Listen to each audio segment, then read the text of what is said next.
It looks like Lil Wayne is finally gearing up to get back at Jay-Z for stopping him from performing at the Super Bowl, and you can bet he's loving every second of Jay-Z's current drama. These two have had some tension brewing for a while now, and for a long time, it seemed like Jay-Z was calling the shots. But here's the twist. What Jay-Z didn't know is that Lil Wayne has some serious dirt on him. Lil Wayne's got proof of some shady things Jay-Z allegedly did in the past, and now he's ready to spill the tea. This is about to shake everything up in ways no one saw coming. The question is, what will happen next? Stay tuned, because things are about to get real interesting.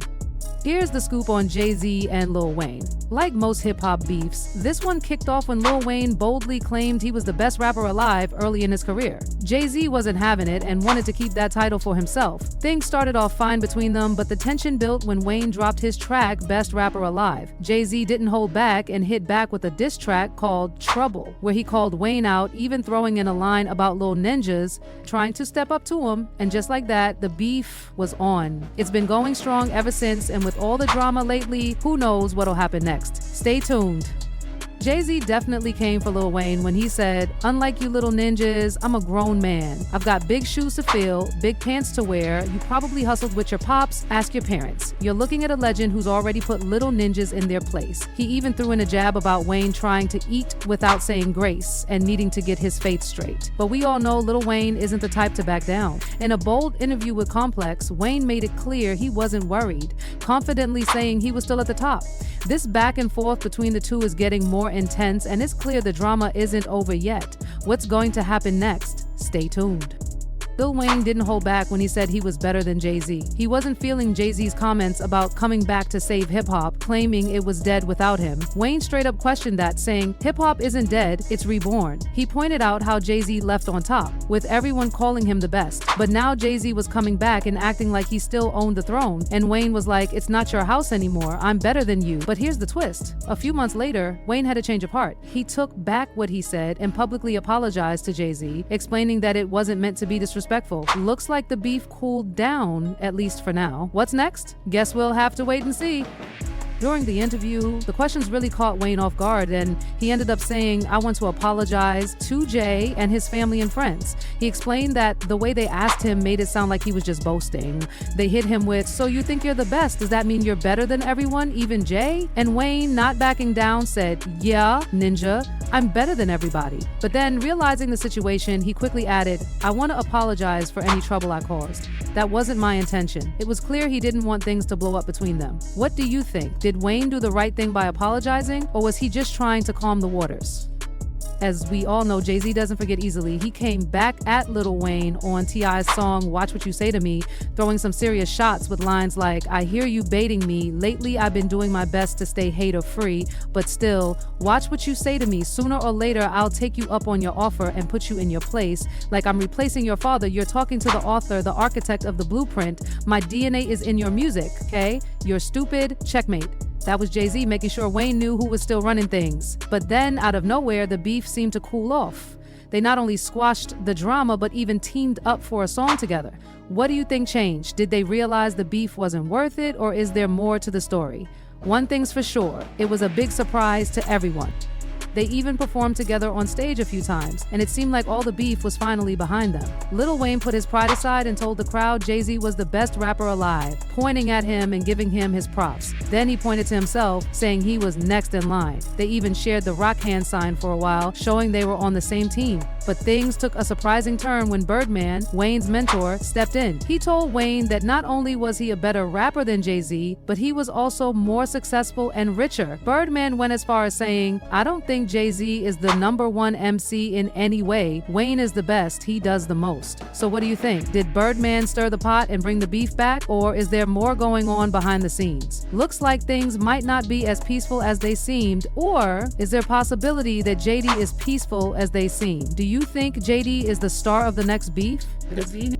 Birdman wasn't holding back when he said, "I don't think anyone in the game makes more money than us. How can you be the best if you're not making the most money and you're not putting in the most work lyrically? Come on, be for real. Nobody can touch Wayne. If you're #1 and you're not making money, it doesn't mean anything." That definitely struck a nerve with Jay-Z, and he hit back in his 2012 song HAM with the line, "I'm like really half a billy. You got baby money. Keep it real, they ain't got my lady money."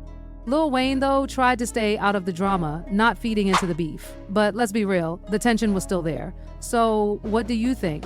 Was Birdman just backing up his artist, or did he cross a line? Jay-Z's response shows that the fire was still burning. How do you think this rivalry will play out? Lil Wayne tried to keep things from turning into a full-blown battle, saying he wouldn't make it a competition. He even admitted that the line Jay-Z dropped was something he couldn't really compete with. "I'd be the first to tell you that," Wayne said, but as expected, Wayne being Wayne, he wasn't about to back down completely. He played it his way and turned it into something he could capitalize on. Then, in his song, That's Good, Wayne came back with some serious shots at Jay-Z. He dropped lines like, "Talking about baby money, I got your baby money, kidnap your baby, get that, how much you love your lady money." Jay-Z, of course, wasn't just gonna let that slide. He hit back in La Familia, throwing his own heat right back at Wayne. So what do you think? Was Wayne just defending himself, or did he go too far? And how do you think Jay-Z is gonna respond next? Looks like this rivalry is far from over. Wayne didn't pull any punches with his lyrics, going at Jay-Z with lines like, "Kidnap wifey, good luck with that, bruh. You must be planning to hide your whole family." But just when it seemed like the beef was about to explode, it cooled off just as quickly. In 2015, Wayne shocked everyone by announcing he was signing with Jay-Z's streaming service Tidal. He even said he joined Roc Nation, proudly stating, "I can say it's The Rock, you know, a member of that team now." Fans were left scratching their heads, wondering what had really gone down between the two. But here's the twist. Wayne wasn't the only one Jay-Z had issues with. He had problems with Wayne's proteges, Drake and Nicki Minaj, too. It wasn't just Wayne in the crosshairs. So what do you think happened behind the scenes? How did Wayne's sudden move to Roc Nation affect his relationships with Drake and Nicki? And what's next for Jay-Z in this ongoing drama? The plot thickens, right? Let me know your thoughts. This beef is far from over. One thing we know about Lil Wayne is that he's all about protecting his people. When rumors started flying about Jay-Z having issues with Drake and Nicki Minaj, it added a lot of tension between him and Wayne. Drake and Nicki quickly became two of the biggest stars in rap, and some people started to talk about how Jay-Z might have felt jealous of their rise. There were even rumors that Jay-Z was trying to replace Nicki with Megan Thee Stallion. So Nicki seemed to throw some shade at Megan earlier this year, calling her a bully, which got people wondering if there was some truth to these whispers. So what do you think? Do you think Jay-Z's jealousy played a part in this drama, or was it all just talk? And how do you think Wayne's loyalty to his artist influenced the situation? Drop your thoughts. This whole thing has more twists than we thought. Nicki Minaj didn't hold back at all. She came for Megan Thee Stallion, even calling her out for getting invited to the Roc Nation brunch every year. Nicki was all like, "Be mad at Party Megan's boyfriend for spilling your tea, but now you're taking shots at my family? You need to go apologize to your mother." She didn't stop there. Nicki even posted a screenshot on Twitter of a Roc Nation ad promoting Megan's song, saying, "Spending all that money, but she's the broke independent artist," and posting one person's hashtag WCLR.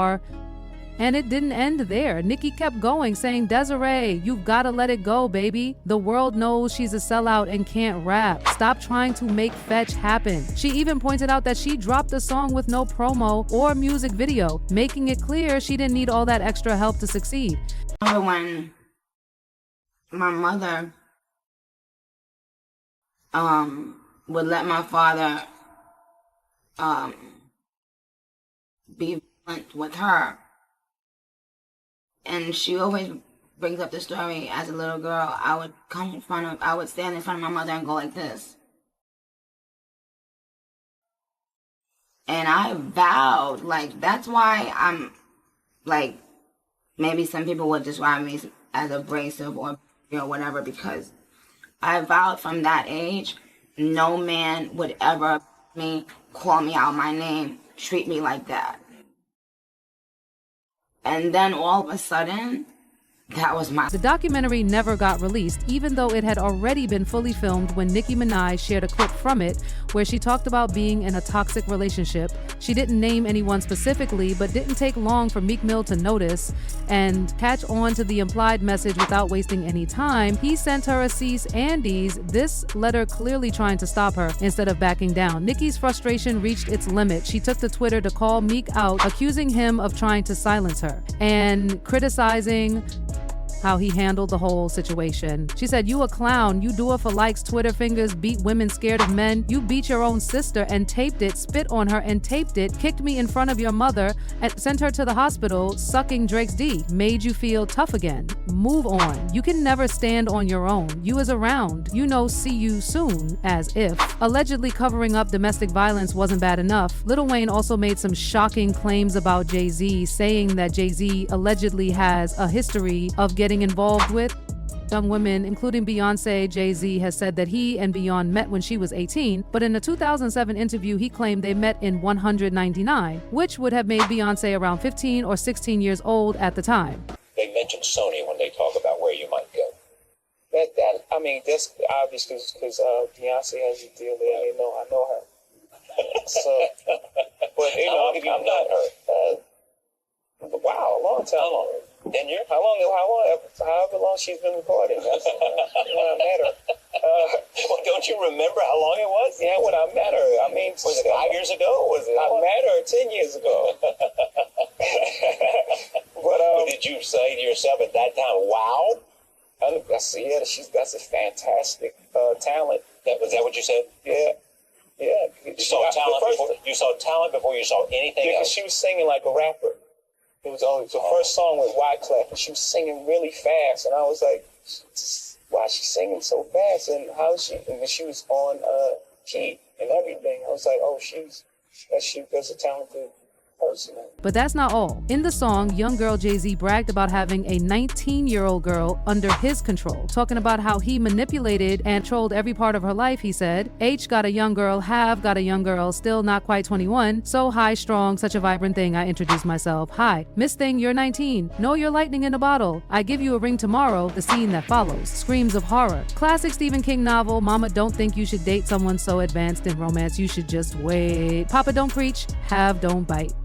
Have been through it, I might mold your life. Plus, I must show you right proper etiquette, how to hold your knife, keep it competitive with Oprah's ice, be like Janet, take control of your life. And you probably know about the allegations that Jay-Z had a relationship with Foxy Brown when she was just 15. And he was in his mid-20s, according to insiders. Lil Wayne allegedly has proof that the affair really happened. It's not that surprising though, since Jay wrote some pretty suggestive lyrics for Foxy, like in the song I Know, where she raps about her success and mentions things like shaking my butt half naked and sugar walls. Coming down, there were even rumors that Jay-Z may have given Foxy an STD. Y'all should go back and talk to all the guys she slept with. In Philly, when she was in Philly, she burned every last one of them. She asked more to the clinic than Co at the time. Foxy denied the allegations and said the atrociousness of this story sickened me to my stomach, and in all my years in the music industry, these are the most disgusting and disrespectful allegations I've ever experienced. This fictitious story with no audiovisual or written interview clearly was concocted with malicious intent. Jay has only been wonderful to me and my family, a great friend throughout all the years I've known him, and we had nothing but great success as a team. If you're wondering how Lil Wayne knows all this, well, people in the industry were aware of what was going on, but most chose to stay quiet, even when Nick Cannon tried to ask Damon Dash, Jay-Z's former friend, for answers.